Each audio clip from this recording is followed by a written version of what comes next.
Les juges, dans leur secret de délibération, vont-ils arriver à acquitter les coupables et condamner les innocents? C'est de cela que nous voudrions parler dans cette vidéo. Suivez.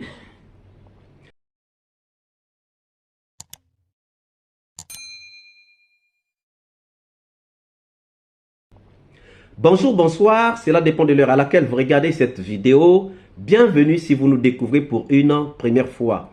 Encore un réel plaisir pour moi de venir devant vos écrans vous exposer les analyses de Soleil d'Afrique.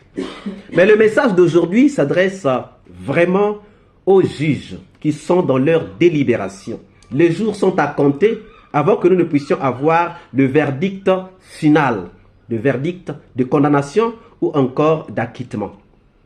Mais aujourd'hui, nous voudrions rentrer dans la dimension spirituelle des choses, dans la dimension spirituelle de la délibération, dans la dimension spirituelle du verdict. Les livres sacrés nous parlent du jugement. Les livres sacrés nous parlent de la condamnation. Et lorsque nous prenons, pour ceux qui lisent la Bible, il y a un passage dans le livre de Genèse où le patriarche Abraham est en train de discuter avec Dieu. Il dit, il vaut mieux que 10 coupables s'échappent plutôt qu'un seul innocent ne souffre. Feras-tu aussi périr le juste avec le méchant? Faire mourir le juste avec le méchant, en sorte qu'il en soit du juste comme du méchant. Loin de toi cette manière d'agir.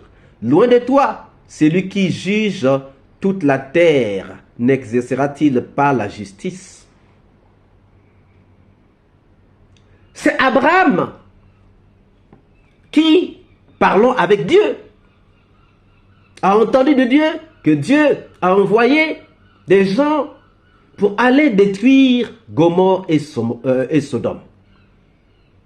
Or, dans ces contrées, vivait le neveu d'Abraham qui s'appelait Lot.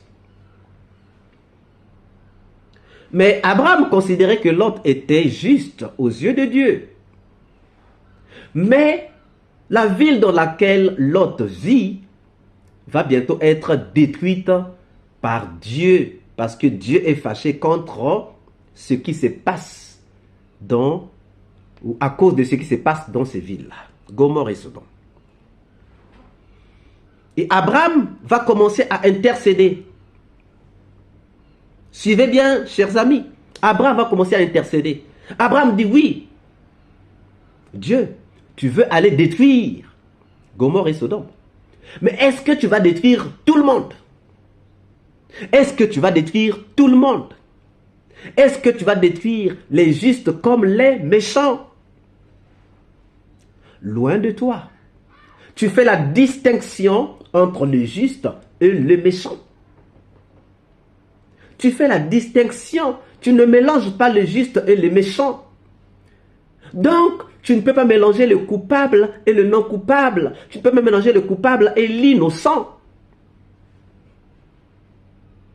Et cette parole, nous la dédions aux juges qui sont actuellement dans leur chambre de délibération. Allez-vous condamner les coupables ensemble avec les innocents? Allez-vous acquitter les innocents ensemble avec les coupables? Allez-vous condamner les innocents à la place des coupables ou encore les coupables à la place des innocents? C'est là où on a besoin de la sagesse. Ça, c'est la question qui a été posée au juge suprême. Mais Abraham dit, loin de toi cette manière d'agir. Et nous aussi, nous disons, cher Monsieur Tunkara, loin de vous cette manière d'agir, parce que vous êtes là pour faire justice. Ça veut dire que le coupable soit condamné et que l'innocent soit acquitté. C'est tellement simple. Que le coupable soit condamné et que l'innocent soit acquitté.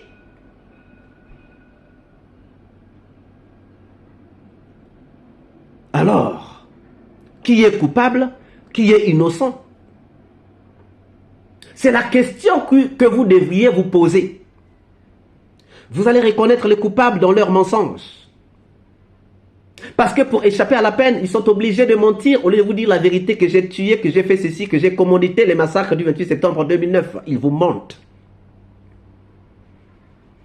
Et vous avez le droit, et même le devoir, de regarder dans ce procès qui a menti, qui a dit la vérité. Toumba vous a dit qu'il avait tué, qu'il avait éliminé, qu'il avait achevé Makambo. Toumba vous a dit ce qu'il vous a dit. À vous de juger la véracité du récit de Toumba. À vous de juger la véracité du récit de C.C. Raphaël Abba. À vous de juger la véracité de l'accusé Paul Mansa Guilavogui. La véracité des propos de Claude Pivi, de Dadis Camara, de Tchekboro Moussa Camara, de Marcel Guilavogui, de Aliou Keta, du colonel Diaby. À vous de regarder la véracité des propos de Kalonzo, la véracité des propos de Blaise Goumou. C'est maintenant votre tâche à vous. Parce que ce que nous venons de vous lire, cette partie des Écritures saintes, des livres sacrés, vous rappelle ce qu'on nous dit. Mieux vaut acquitter un coupable que de condamner un innocent. Mieux vaut acquitter un coupable que de condamner un innocent. Cher monsieur Tunkara, chers messieurs les assesseurs, dans votre chambre secrète, regardez bien, réécoutez bien, examinez avec sagesse, pas seulement avec intelligence, mais aussi avec sagesse. Vous avez écouté tous les accusés vous parler. Vous avez vu des accusés vous dire la vérité. Vous savez là où il y a la vérité. Vous savez qui a dit vrai et qui n'a pas dit vrai. Si vous avez des doutes bénéficient ou profitent à l'accusé, libérez-les. Mais si vous avez la certitude qu'un tel est coupable, condamnez-le. Si vous avez la certitude qu'un tel est coupable, condamnez-le. Et si vous avez la certitude qu'un tel est non coupable, libérez-le. Acquittez-le. Nous attendons de vous un verdict fiable. Nous avons confiance en vous. Nous accepterons ce que vous direz. Quel que soit ce que vous direz.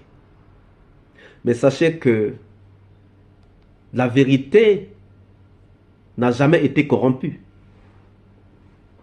Le mensonge peut être corrompu parce qu'on peut avoir plusieurs mensonges. Mais la vérité reste unique. La vérité est comme une fumée. On peut la mettre dans une maison, elle finira par s'échapper. On peut la mettre dans une bouteille. Dès qu'on va ouvrir le bouchon, elle va s'échapper. Messieurs les juges, messieurs les assesseurs, pendant que vous êtes là, nous savons que les jours sont à compter. Mais allez-vous condamner l'innocent à la place du coupable? Ou encore acquitter le coupable à la place de l'innocent? C'est cela la question que vous devriez vous poser. Le ministère public vous vous a donné ce qu'il a pu comprendre. Mais ce n'est pas au ministère public de condamner ou encore d'acquitter. C'est à vous. Le ministère public vous a donné son appréciation. Mais l'appréciation qui compte, c'est votre appréciation. Je vais emprunter le terme de Maître Paul Yomba. Si Toumba est coupable, condamnez-le. Si Dadis est coupable, condamnez-le. Si Dadis est innocent, libérez-le. Si Paul Mansa est innocent, libérez-le. Si Tchegboro est innocent, libérez-le. Nous attendons de vous un verdict. Un verdict.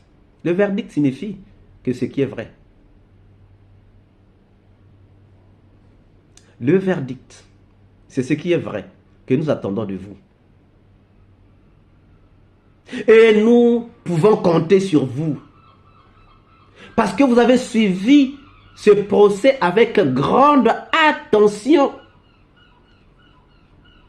S'il y a eu des gens qui n'ont jamais été absents de la salle, il y a vous, monsieur le juge, il y a les assesseurs et il y a le procureur Algassimo, jamais absent depuis le 28 septembre 2022 jusqu'à aujourd'hui. Alors, nous attendons de vous un verdict fait non seulement avec intelligence, mais aussi avec sagesse.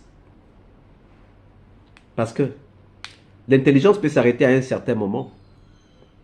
La sagesse peut prendre le relais après que l'intelligence se soit arrêtée. Condamnerez-vous l'innocent à la place du coupable? Acquitterez-vous le coupable à la place de l'innocent? Vous êtes assez outillés pour nous donner le vrai verdict. Et nous attendons de vous ce qui est vrai, ce qui est correct, ce qui est véridique, pour que ce soit vraiment un verdict. Chers amis, pensez-vous qu'il faut condamner les coupables, les innocents à la place des coupables et acquitter les coupables à la place des innocents? C'est la question que nous vous laissons et dont nous attendons les réponses. Si cette vidéo vous a plu, ne manquez pas de laisser un pouce bleu, de commenter, de partager. Et si vous n'êtes pas encore abonné, c'est le moment de vous abonner et surtout de ne pas manquer la cloche de notification afin d'être averti à temps réel de toutes nos prochaines publications. Quant à moi, je vous dis à très bientôt pour une nouvelle capsule et je vous dis ciao.